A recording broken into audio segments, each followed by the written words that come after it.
Sex, drugs, and rock and roll, Joey, man. Just another day on the Wealth Without Wall Street podcast. Just standard, right? No, this is an extremely interesting interview with Marc Pelletz. Yeah. What sort of takeaways did you have from this interview today? I'll tell you the first thing that struck me about Marc when I met him is he's a thinker. In fact, the first thing he asked me, literally we just met for the first time in the hallway. He says, Joey, do you think about your thinking? And I immediately thought of Nelson Nash. And then after this interview, I kind of put these two together. Marc has obtained financial freedom just like Nelson, and they were thinking at a different level. It's like they've been freed up to think deeper than most people. Well, I think that's kind of the self-actualization point. When you have achieved success, Right. Then you start looking for new motivations, new ways to help others. It's interesting, though, that you went that way, because I thought more about how Marc obtained success at a really early age and then forgot and quit doing the things that had got him to that point that led him to literally rock bottom. Yeah, no doubt. In fact, as you're listening to this, I think one of the things you'll take away is how he pulled himself back up and he took steps that were uncomfortable, but how it's now led to even more success than before. I think it's those steps that we all could learn from that will help us on our own journey to financial freedom.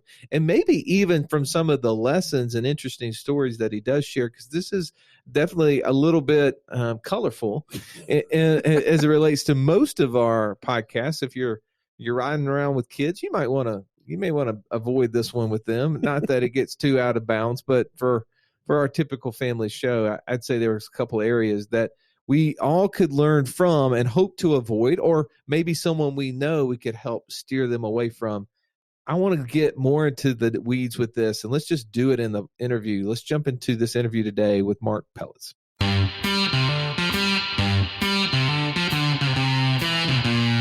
Welcome to the Wealth Without Wall Street podcast, your guide to understanding how to get out of the Wall Street rat race and start your own mailbox money lifestyle. Now, don't let these handsome Southern draws fool you. These financial minds are teaching our country to enhance savings, increase cash flow, and create passive income, all without the help of Wall Street. Are you ready to break through? Now here are your hosts, Russ Morgan and Joey Murray.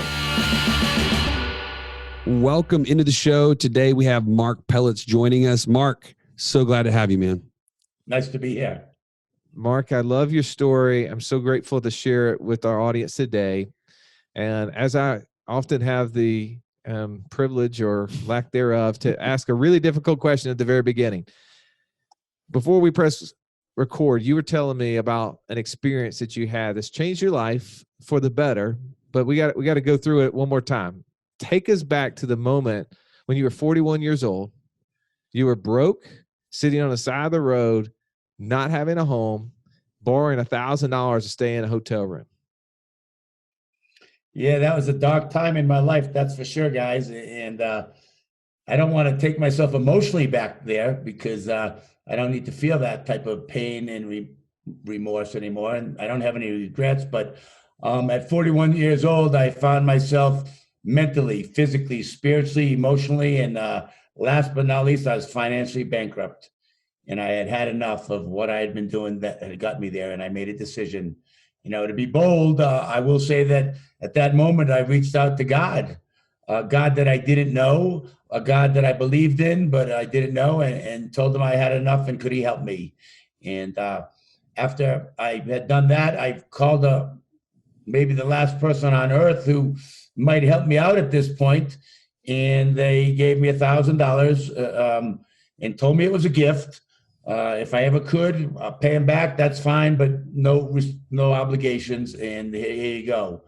And I got myself a hotel room in Sarasota, Florida, on the North Trail. And I found a car down the street. Ironically, the office I own now is right next door to the car lot that I rented a car with no air condition. And I got in that hotel room and I started remembering my past. I had some success in my past for sure.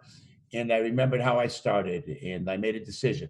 It always begins with a decision and a desire. And I made a decision I wasn't going to live like this anymore. And I had a burning desire that I was going to get back to better than I ever was before. And I was going to get financially stable again. And I wrote down go ahead. You got a question? Well, no, I want to hear about that, but if it's all right, I'll press pause because I want to come back to that card, but I want to hold up on that if that's okay.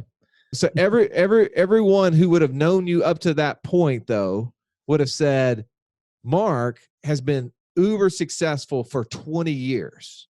So I want to go back 20 years to age 21, where you're buying your first house with no cash, no money in the bank, and getting a rental property that even your parents wouldn't give you money to do.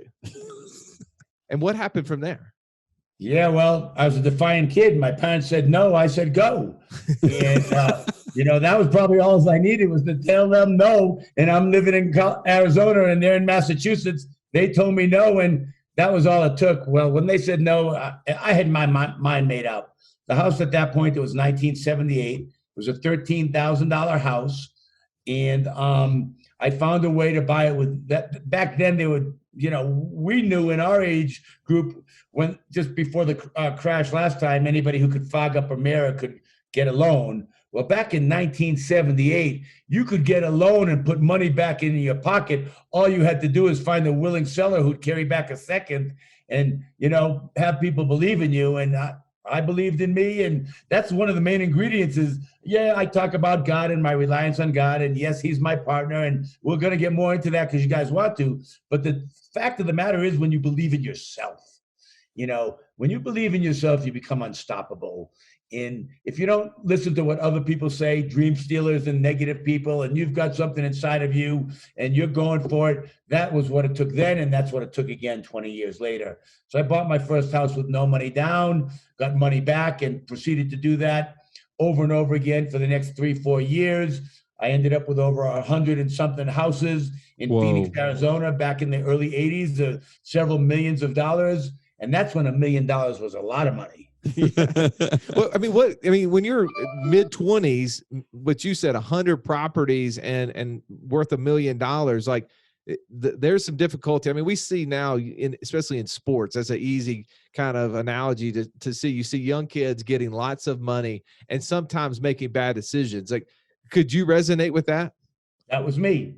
I was the rock star with easy money early on, with no responsibilities in life and no real mentor that could show me what to do with myself and my money and my talent. What did that lead to then?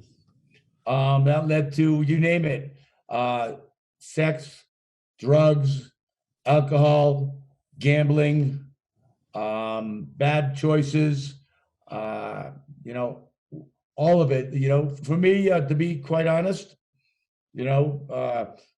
cocaine took me down the road that I couldn't stop. Back in the late 70s, early 80s, that was the thing to do. If you were a movie star or a rock star or an athlete, cocaine was cool. We didn't know about it being addictive and all the things that we know now about it. Like we know back then, heroin was awful, but cocaine wasn't. Right. And nobody could tell me anything. Picture me, 25 years old, several millions of dollars, defiant to the world. Everything I touched was turning to gold. You try to tell me I've got a problem? No. Just look at the car that I'm driving, or just look at me.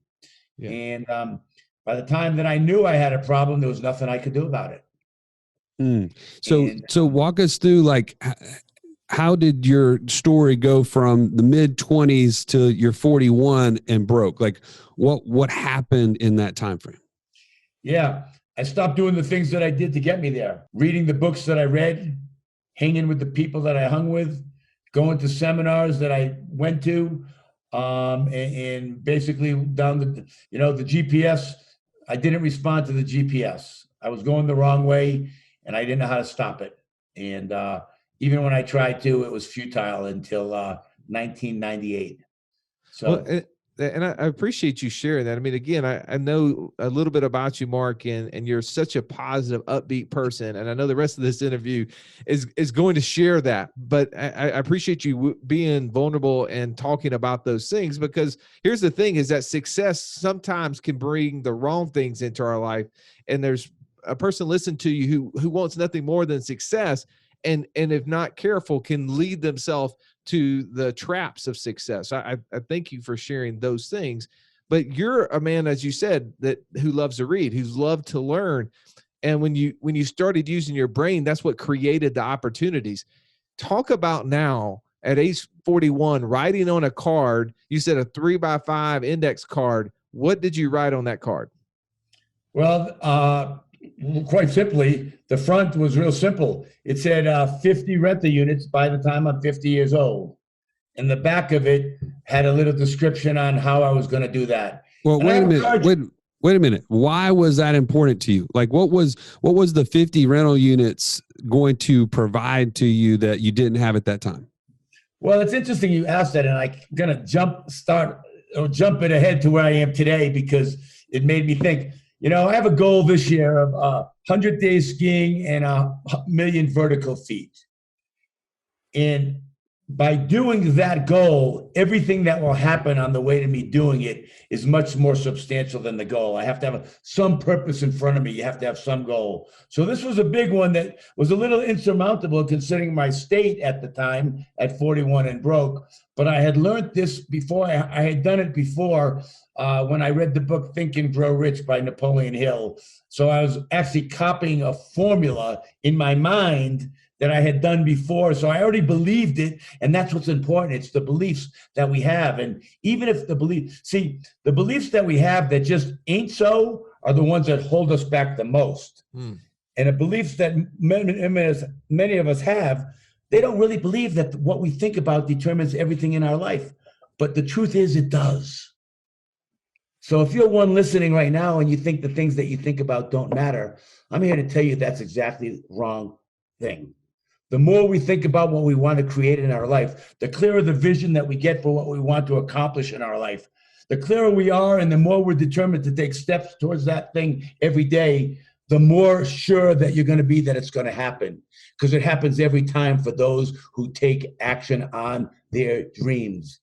It's not always, most of us put in 1 year, they set our goals too high, but what we can do in 5 years too low. But the main thing is, back to the card, I put that on a thing that was a pretty big 9-year plan, and it was big enough that I knew I'd have to get into action. I'd have to stay focused on that thing until I got there. And who I became on the way of getting there was much more important than getting there, because it's who you become on this journey of life that means much more than what we get. It's who are we going to help? How are we going to make this world a better place? What are we going to do for somebody else? And how are we going to take what God's given us and use it for the good to make a difference in today's world? Oh, so good. I love that. Now tell us about the first house on that journey to 50, because you mentioned that had a kind of a significant impact in your life and you held on to that for a while.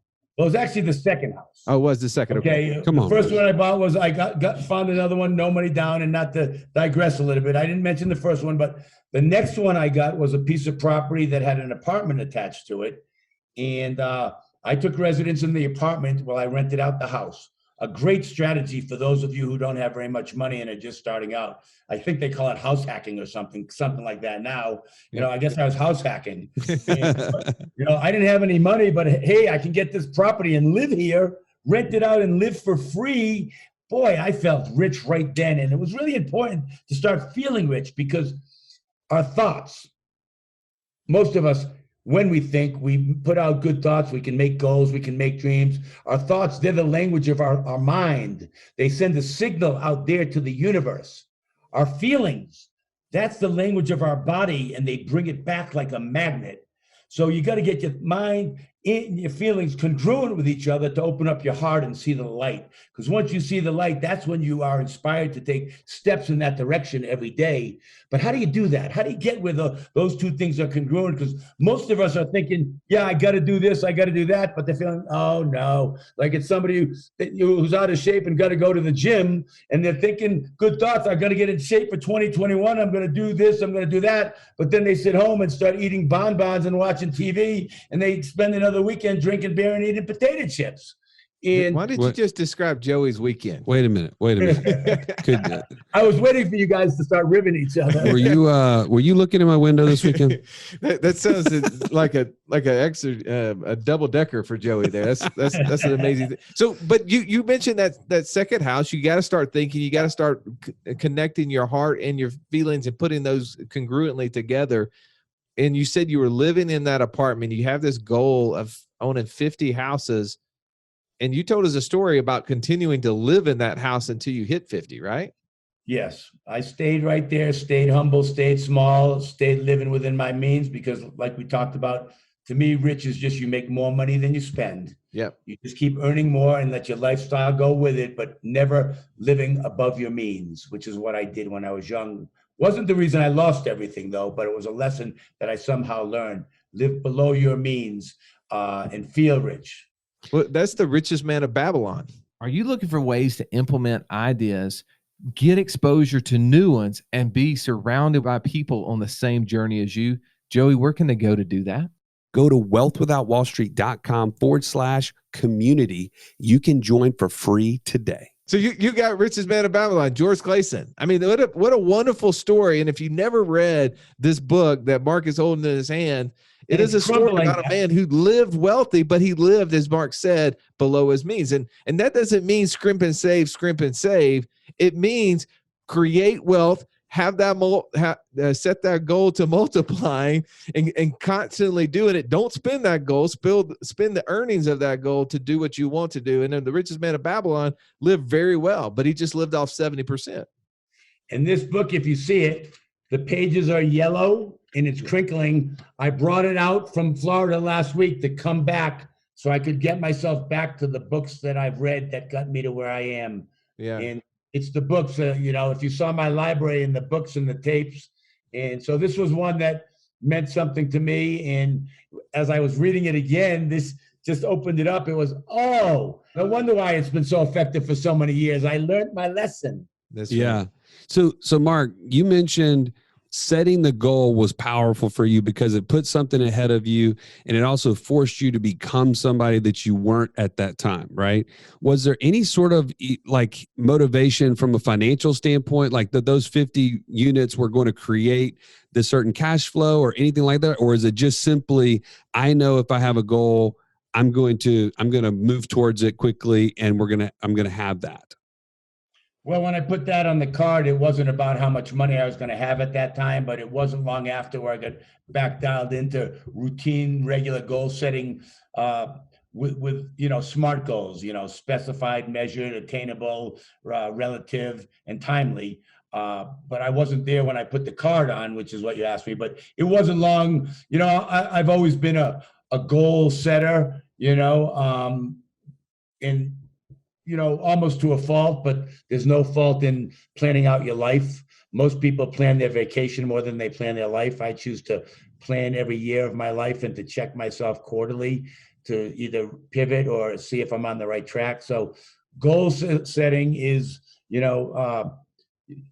you start to think about what you think about and set goals, if you just do those two things in any arena of your life, and take action and make a plan around it, you're going to get much farther than 97% of the rest of the world, as shown in studies with Harvard and Yale and all kinds of studies over the years. Well, Mark, maybe even more than that, right? Well, you just said something that I don't think most people have even heard before. You said to think about your thinking. Explain what that means. Yeah, and it means just that. The most important thing that we do every day is to think. We have 70 to 80,000 thoughts a day. 91% of those thoughts that we have today will have the same thoughts tomorrow. So just think about this for a minute while we're thinking about what we think about. Think about just impressing a small amount of your conscious on your unconscious to that 9% of your thinking that you can make a difference on. That's like Las Vegas odds. Las Vegas builds their casinos on 51%. If you take control of the things that you think about and direct them towards the things that you want to be, have, do in your life, you will start to move the needle and build synaptic pathways in your brain that will start taking you down a different lane. Almost like the computer and all the algorithms they have now, they know what you're thinking about. You could put in, you want to see information about something in a town, and you could put something in. They know both your personalities. They'll give you two different things based on what they know about. So this is about taking control of your own life and your own thoughts and building your own pathways to steer your rocket ship to who you really want to be. Okay, I want to bring that. First of all, thank you, because that helps to give that was a kind of a deep dive in my mind. Bring me back to like an example. Okay, so because somebody heard you, they're like, yeah, they're nodding their heads. Yes, okay, I understand. I get what you're saying, but bring me to an everyday example that someone is thinking about, but they don't realize, they haven't stopped to think about the fact that they're thinking it, and it's holding them back. Well, first of all, you got to make a decision, and you got to pay attention to your thoughts. And the easiest way to get started for most people that I've coached or trained is to pay attention to the negative thoughts you have. Okay. All right. What's an example of one of those that you have either uncovered yourself or helped others uncover? Well, anytime you say I can't or try, those are two words in any sentence that anybody would put. You want a specific example? I can't stop eating ice cream when it's in my refrigerator. Okay. That's bullshit. Excuse me. Because I can, but I got to start thinking about it. And so the thinking process begins with changing your negative thoughts into positive thoughts. At least that's how it started with me. There was a great book called The Mental Diet by Emmett Fox. Okay. It's a 7-day mental diet. And have you guys heard of Emmett Fox? No. I have not. And Joey struggles with diets, but this could be one you could be on top of, though. This will be harder than any other diet. You would think I was 400 pounds, Mark, the way he talks about me. It's ridiculous. Well, I can tell it's because metabolism like a stinking goat. You would, dude. Like as much as I can tell you it's because he has his own issues with it. Exactly. All right, back to the 7-day diet. Get off of me. I like to stay on Joey, and I don't mean Mark. You really want to know how you start thinking about things and start to make you want me to give examples of how somebody that's listening may be able to take this and apply it to their life now. 100%. Yes. Okay. So begin identifying your thoughts. When you have a negative thought, first you got to pay attention to it. When that negative thought comes, your first job is to switch it to a positive thought. The best positive thought, no, maybe not the best, but a really good one, is the opposite of what you're thinking about. Okay. But if you can't think of an opposite positive, what I turn to is I always switch it to God. A negative thought comes, I'll go right to God. A negative thought comes, I'll go right to God. Negative thought comes. And so that's the first, becoming aware consciously of the things that you're thinking about. And then it begins a process of really making a decision that each day that you're going to take some thinking time and watch where your thoughts go. That's not meditation. Okay, it could be a form of it, but it's thinking about what you think about, because once you learn how to do it, you're going to learn how to consciously direct the thoughts in the direction of what you want. So most people in the world spend more time thinking about negative things. Like half the world's thinking about COVID right now. Right. So let's use that as a huge example. People that are watching the news, watching TV, reading all the stuff about it, this, that, and all of that kind of crap. Well, okay, first of all, I haven't watched the news for over 20 years or read a newspaper. And I know that might sound like I'm uninformed, but it's what you focus on gets bigger. But if the thoughts about COVID are bringing you down and giving you anxiety and fear, first of all, you got to get out of anxiety and fear. And I can tell you how to do that also. I can give you the exact direction out of anxiety and fear. But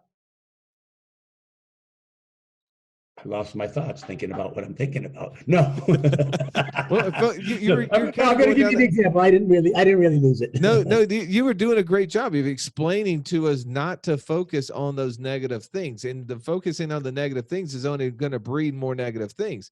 When you say don't think about the pink elephant in the room, the first thought is a pink elephant in the room. Right. If you're up at the golf tee and you say, I'm not going to hit the ball in the water. You're thinking about the water. The ball goes in the water. Exactly. You shouldn't even be thinking about hitting the ball. You should be thinking about making a good golf swing. These are things that Joey have never done in his whole life, but he's wished that he would. Oh my gosh. This coming from Tiger Woods himself over here. All right. So Mark, I would love to go down this trail, and I know we're running out of time. So I want to kind of start finishing this up. You have an amazing book that I would encourage people to go read. It is from the cover, one would believe it was about real estate investing, right? Because the name of the book was Think Like a Real Estate Investor. But you say it does have a little bit to do about real estate investing, but it has a lot more to do with how you think, correct? Exactly. It has a lot more to do with life, how you think, and how to get yourself from where you are today to where you might want to go, with some specific directions and some tools that you can pick up to use for it. And by the way, for someone listening to Mark and not knowing, he's staring out out his window at a lake that is at the bottom of Keystone, Colorado, a very envious place for myself.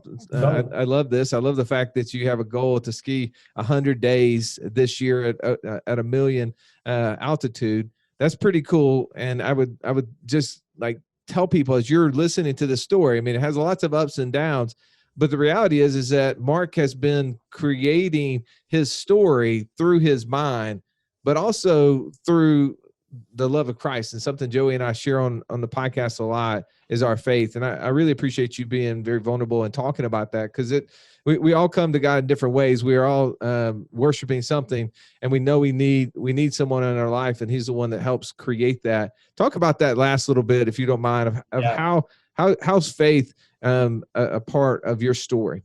Yeah. Well, we go back to when I was 41 years old in that hotel room. It wasn't long after that I made a decision and to find a relationship with God. And my way is not like anybody else's way, probably. We all come to God or Jesus our own way. But I started for 5 years, I literally wrote to God every day. I wrote a letter to God every morning. And that began a relationship of getting to know God and starting to trust God. And, now that part of my life is same. I don't write to God every day, although I have pads of paper close by. But I do start off every day with a strict, disciplined practice that has prayer, meditation, gratitude practice, exercise, affirmation, and it's about connecting with God, creative energy, or whatever you want to call it.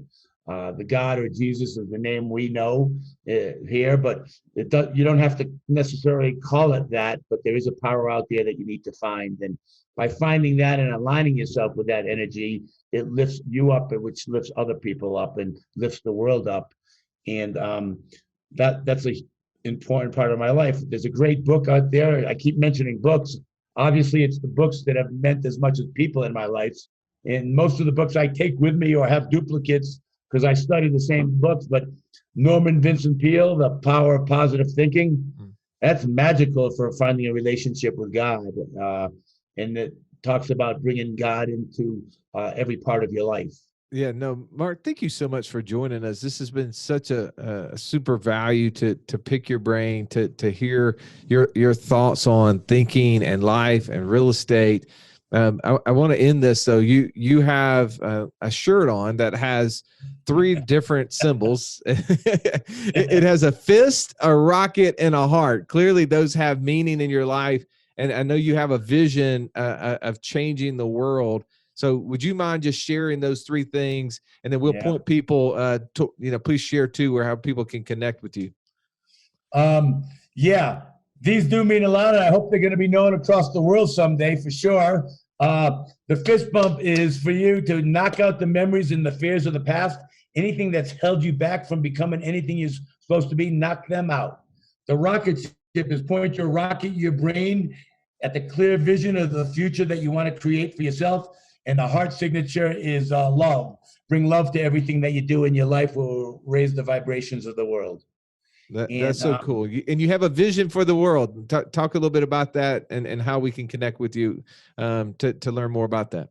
Well, the vision for the world that I have is us all working together to doing our best to making the world a better place. And I think anybody who gets to a place in their life where they have enough, or they really get a clear picture, we all want to help other people. So the question is, how are we going to get the collective consciousness together to collaborate where we can overcome the stigma that's been going around in the things that we visibly see that aren't really what's happening. It's us people that know that there is a God and he's leading the way, that everything's going to be good. We need to collaborate together with others to make sure that we make the world a better place. And how we're doing that, it's really one person at a time. This may lead to something else between us. We never know, because when you find like-minded people that are congruent together and learn how to collaborate, knowing that we're not in competition with each other, we're here for the same reason. It's not just to make money, it's to make the world a better place however we can do it. And God wants us to be rich. He does. And follow you guys, because you guys are the wealth without the Wall Street. How can people connect with you outside of the podcast? Yeah, they can connect with me, marcpelletz.com, MarcPelletz.com. Or hopefully I sent you over a bio or something with some information that you can connect to it. I'm not very good at all this Facebook and social media, and until last week I was still Marc Pelletz AOL. so that goes back to you find the who's, not the not the hows. I'm still getting up with this technology stuff, and hopefully we sent you out some information where people can find me if they want to, and hopefully we're going to connect again. Yeah, we'll link that all up in the show notes, Mark. And man, can't thank you enough for being willing to come on. I knew whenever we met here in Birmingham, and one of the first questions you asked me was, do you think about your thinking? I was like, wait a minute. This is the kind of guy we need to connect with. Nelson Nash himself used to ask us the very same question. And man, it's just been really great to hear your perspective on the world and how true wealth is created. So thank you again for being here. Thank you. And maybe next time we'll talk some real estate. That's right. Let's do it. As always, thank you for listening to our podcast. And if this show inspired you, please share it with someone who needs to hear it today, and go check out marcpelletz.com. Have a great day. This has been the Wealth Without Wall Street podcast. Don't forget to subscribe to the show to break free of the Wall Street mindset and begin building wealth on your own terms in places you understand, so that your wealth will never run dry.